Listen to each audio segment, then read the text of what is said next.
Shalom and welcome. This is Yitzhak Reuven speaking to you from south of Jerusalem here in the beautiful and holy land of Israel. Today is the 24th day of the month of Nisan, 5785. It's April 22nd, 2025. Today is 9 days, which are 1 week and 2 days of the Omer. Of course, we are in the midst of counting the Omer, the 49-day count, which begins on the second day of Passover and concludes on the day right before Shavuot, the holiday that, among other things, celebrates and relives the receiving of the Torah at Mount Sinai. And this coming Shabbat, we read Parashat Shemini from the book of Leviticus, beginning chapter 9, verse 1, concluding chapter 11, verse 47. We would have read it last week on Shabbat, but last week on Shabbat was also the seventh day of Passover, so we had a special reading for the seventh day of Passover. So the parasha, the reading of Shemini, was put off for a week, and this, among other things, will cause a situation over the next few weeks where we're going to have a couple of a parashot mechubarot. We're going to have a couple of double parashas, double readings, in order to catch up. Something which happens quite often, and it's going to be happening very soon. In the meantime, this coming week, as I said, this coming Shabbat, as I said, Parashat Shemini, the third reading from the book of Leviticus, and this coming Shabbat is also Shabbat Mavarchin, which is the Shabbat which precedes upcoming Rosh Chodesh, the upcoming new month. On Shabbat Mavarchin, we say a special a prayer, which reminds us, of course, that the new month will be coming in, and we specify the date that it will be coming in that prayer. And also, of course, we're praying for a very good month ahead, a month full of blessings. And the actual month of Iyar, the second month of the Hebrew calendar, I believe it begins on Monday evening or Sunday evening, Monday, and there's a second day of Rosh Chodesh Iyar. It's Monday evening, Tuesday. Why I say I believe is because it's always confusing, for me at least, when I look on a calendar that shows the Hebrew and the Gregorian date, and the Hebrew date always, of course, begins in the evening, and so it's not really specified so clearly. If I see that the new month says Rosh Chodesh on a Monday, then I am assuming that it begins on Sunday evening. And sometimes you make a mistake because it's confusing. Like I say, at least for me. But I believe it's Sunday night, Monday night, Tuesday, and then Tuesday night, again, if I got this correct, it's already going to be Yom HaZikaron, Israel Memorial Day for our fallen soldiers.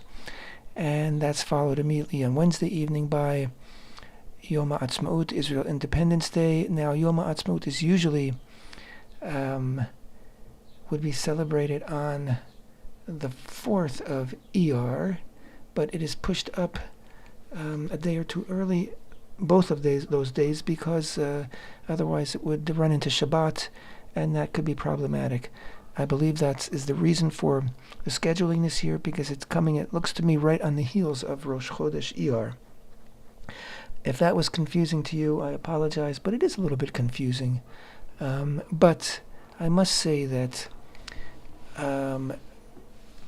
being aware and conscious of the Hebrew calendar, and of always being aware of the Hebrew date, is such an important element in our Jewish consciousness, because it's our calendar, and so many business interactions and things. Everything is according to the Gregorian calendar, which is all well and good, but Jewish holidays and days of significance, of course, are tied to the Hebrew calendar. And if you want to be on top of things and in the know in terms of holidays and other events, then you really need to know your Hebrew calendar.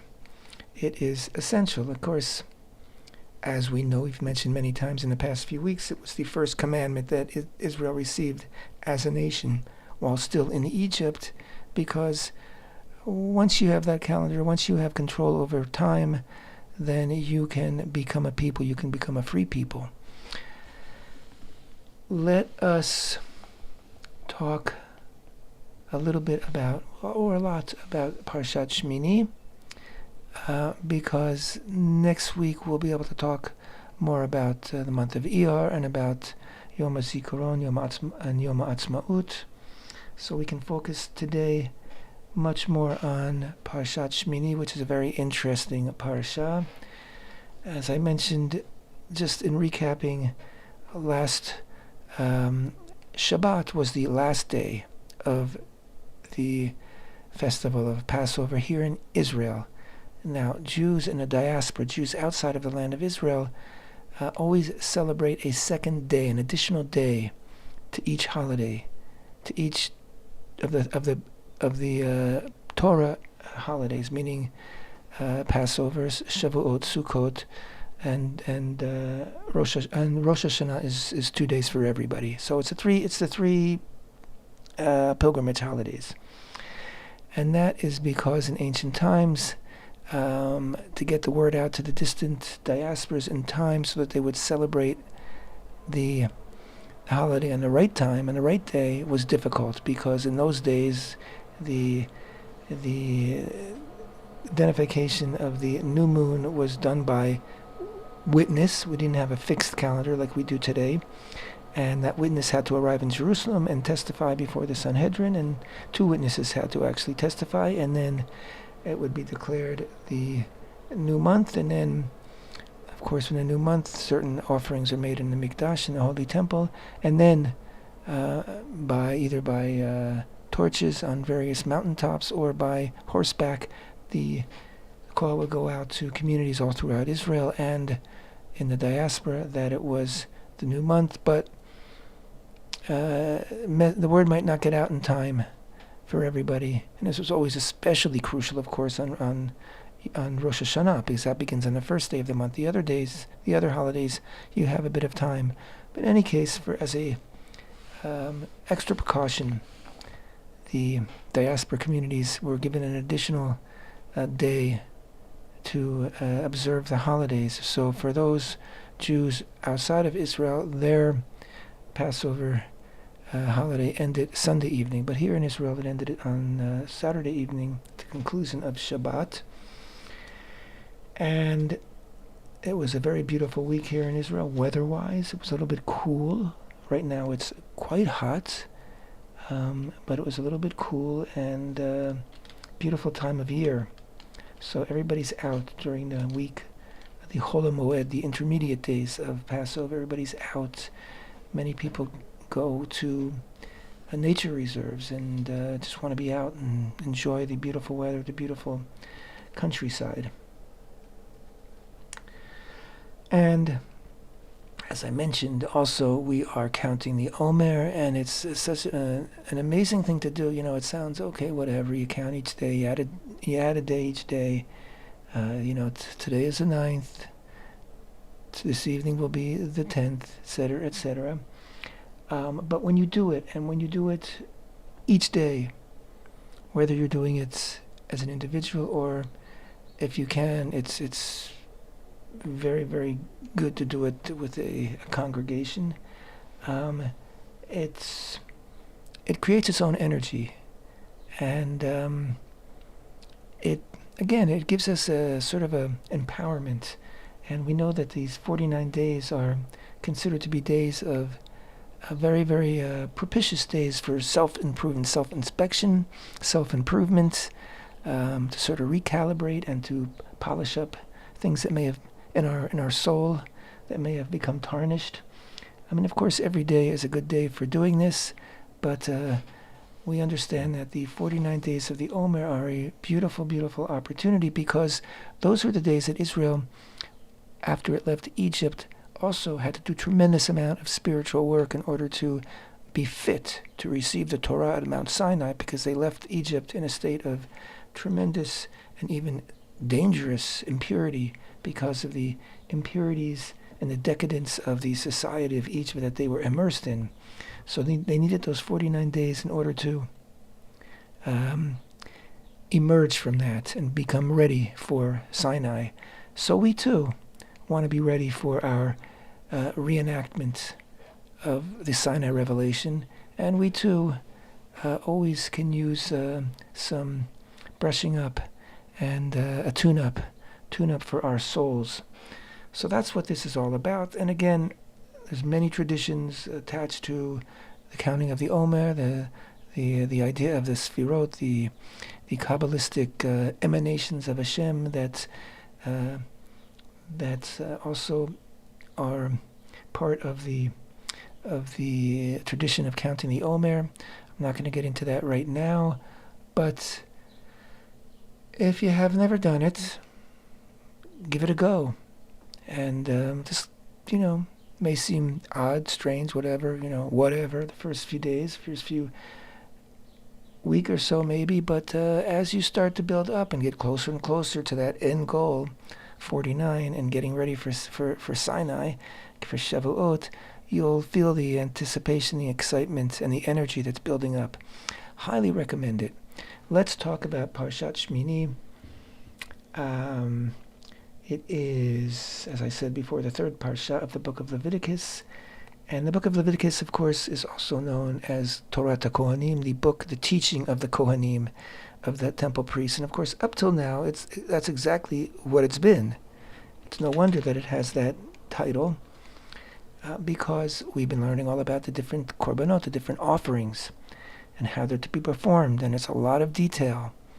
And all this was part of the 7 days of Miluim, the 7 days of rehearsal, intense seminar, rehearsal for the Kohanim, for Aharon and his sons, to learn how to do all these things. Because on the 8th day, which would be the first day of Nisan, was the day of the inauguration of the Tabernacle.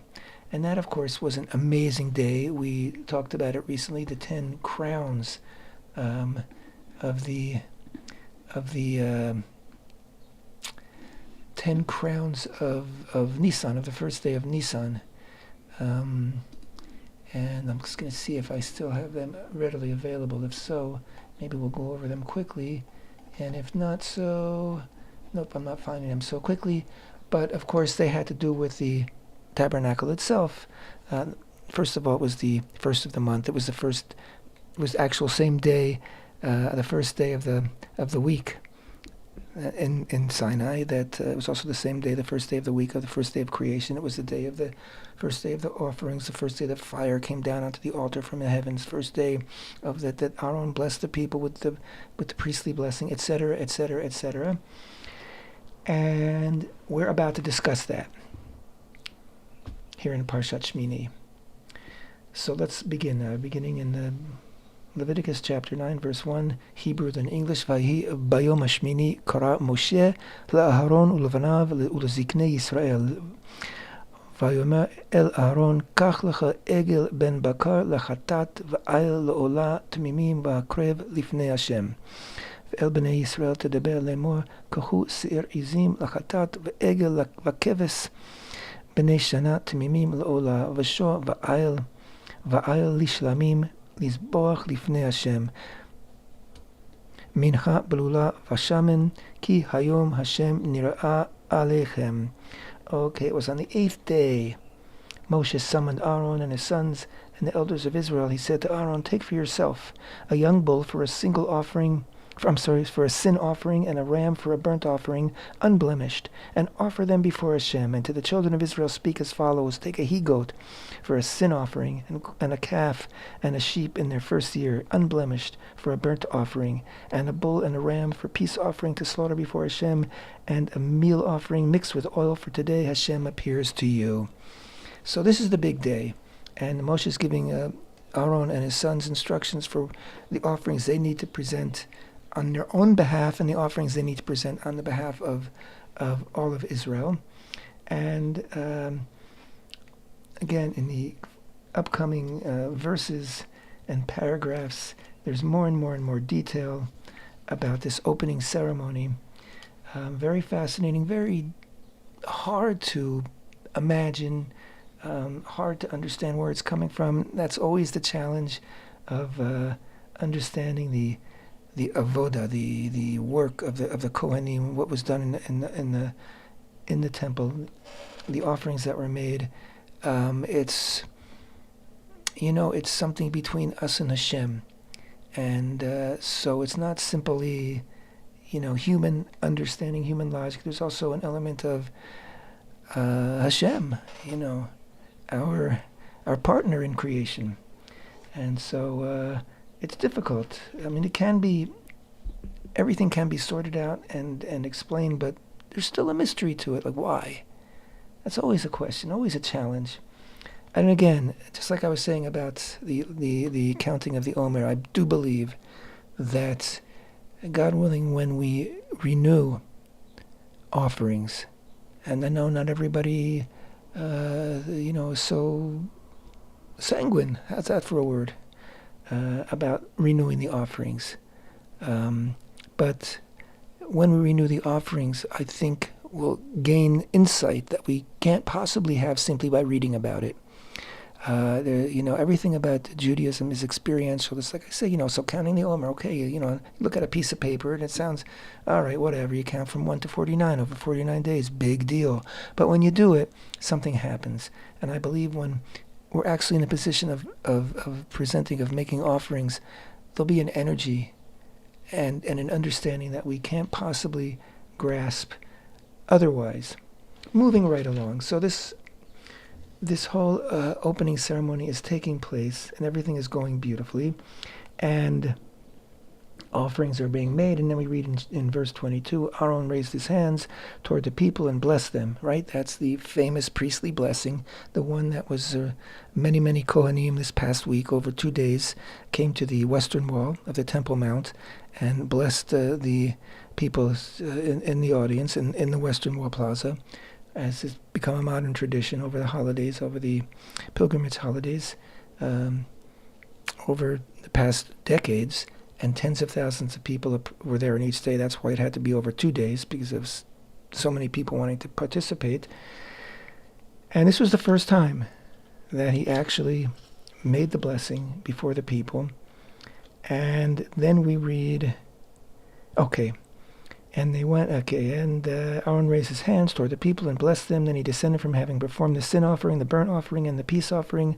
Moshe and Aharon came to the tent of meeting, and they went out, and they blessed the people, a second blessing, and the glory, kavod HaShem, the glory of HaShem, appeared to the entire people.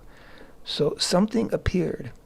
There was this flash, this I don't know what, the Shekhinah, the presence of HaShem was there for all to see.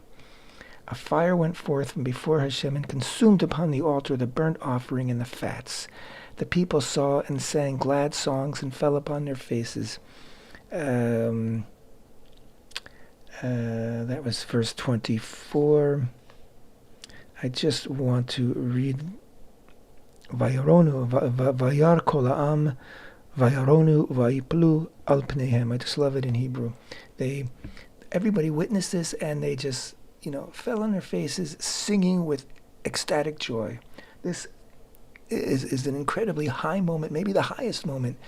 At Sinai, the people were a bit intimidated.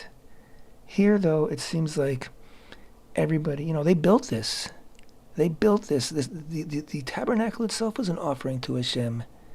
And, now's the moment of truth. As Hashem said, build me a mikdash, build me a sanctuary, and I will dwell amongst you.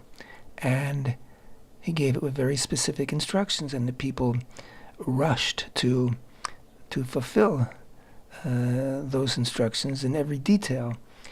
But did they really get everything correct?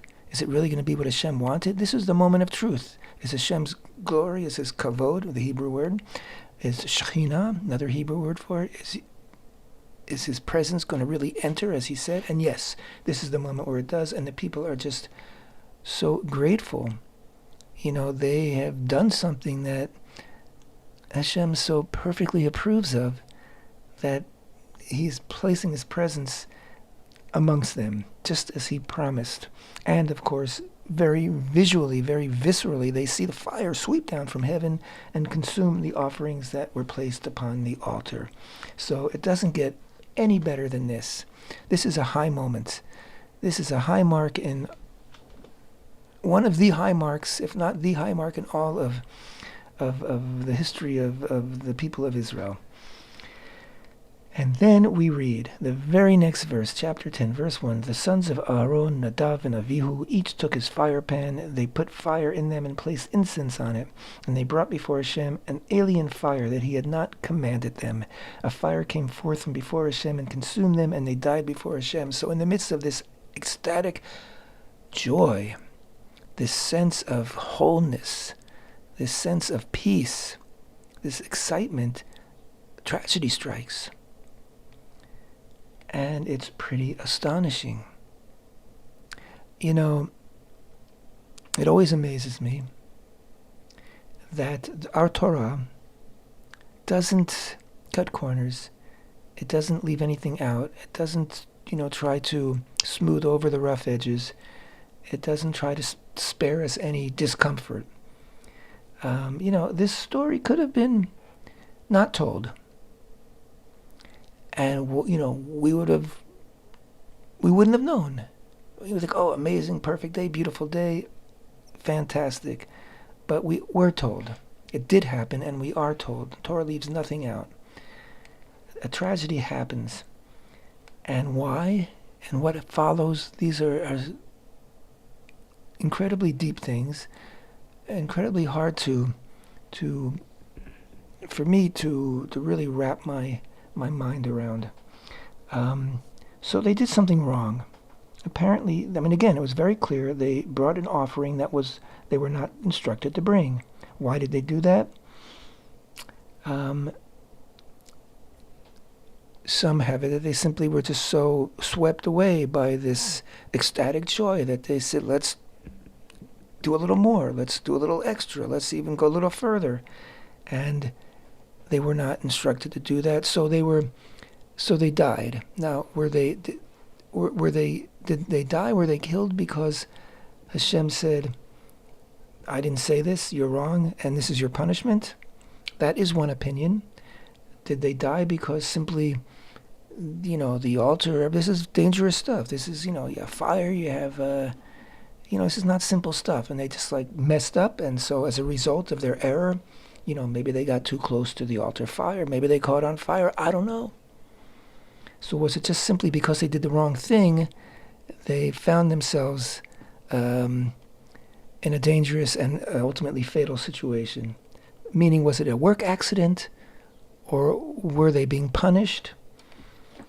And again, why did they do what they did? And then immediately after we're told that they died before Hashem, we read, Moshe said to Aharon, of this did Hashem speak, saying, I will be sanctified through those who are nearest to me. Thus I will be honored before the entire people. And Aharon was silent. And what does this mean?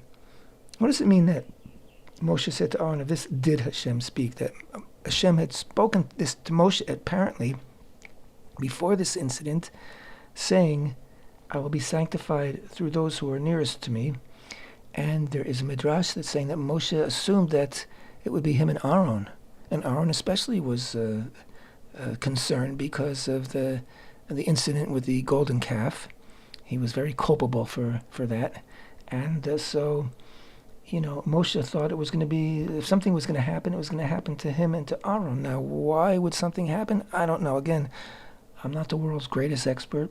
I'm sure there are, there are definitely many words, discussing all this. But and I've read a good portion of those, and I still don't know everything, and I'm still very perplexed. And I think being perplexed is even when we do have answers, none of these answers are necessarily, the answer, if there is an answer. So, but however, it wasn't Moshe and Aharon, it was Nadav and Avihu, meaning basically Moshe and Aharon say they were holier than us, they're higher up than us. They were, God considered them nearer to him than to Moshe and Aharon now. Some say that Moshe was simply saying this to Aaron in order to comfort him. Others say that this was a fact, and it's understood that Nadav and Avihu were righteous people. They were not bad people that were careless and did a bad thing and were punished for it. They were righteous people who made a mistake. And there is also the understanding. There's also an opinion that God uses opportunity to show people that even the righteous, do not get a free pass. When something goes wrong, they have to pay the price as well. So there's all these different ideas. And then another very important thing, I think something that's so symbolic and emblematic, is that immediately after we say Aaron was silent, I think that silence is a response to not having an answer and acceptance. Sometimes we just have to be silent. Stuff happens, and you know what? As the people of Israel, our 4,000-year history, we've had many such things happen. We've had many tragedies in the midst of happy occasions, and we've had many happy occasions that began as tragedies, and tragedies are no stranger to the Jewish people. And as just 2 years ago on October 7th, which was a Shabbat, and which was Simchat Torah, the happiest day of the year, tragedy struck when a massacre took place. And how do you explain that? What's that all about? Some things can't be explained, and some things, maybe we don't need to have an explanation. We need to accept. We live in a world where things happen, and the fact that things happen, and sometimes the tragedy happens, does not mean that there's no God in the world. It just means that this is the reality. Anyway, but Moshe immediately after we read that Aaron was silent, Moshe summoned Mishael and Elzaphan, sons of Aaron's uncle Uziel, and said to them, "Approach, carry your brothers out of the sanctuary to the outside of the camp." They approached and carried them by their tunics to the outside of the camp, as Moshe had spoken. And then Moshe said to Aaron and to his sons Eleazar and Itamar, the surviving sons, "Do not leave your heads unshorn." He gives them some instruction about how to mourn and what to do and what not to do. Instructions that became our traditions of mourning. And then we read very curiously, HaShem spoke to Aharon, not to Moshe, to Aharon, saying, "Do not drink intoxicating wine, you and your sons with you, when you come to the tent of meeting, that you will not die. This is an eternal decree for your generations." So the fact that HaShem said directly to Aharon at this moment, right after this tragedy, don't get drunk before, or during the service in the temple or in the tabernacle, that this must be what happened. They must have had wine. They must have gotten drunk, and so they screwed up because they were not able to discern between what they're supposed to do and what they're not supposed to do. Obviously, a condition of being drunk, but it's very interesting. And so some say that the chet, the mistake that they made, wasn't the offering itself per se, but the fact that they were drunk before. So being drunk was the real problem.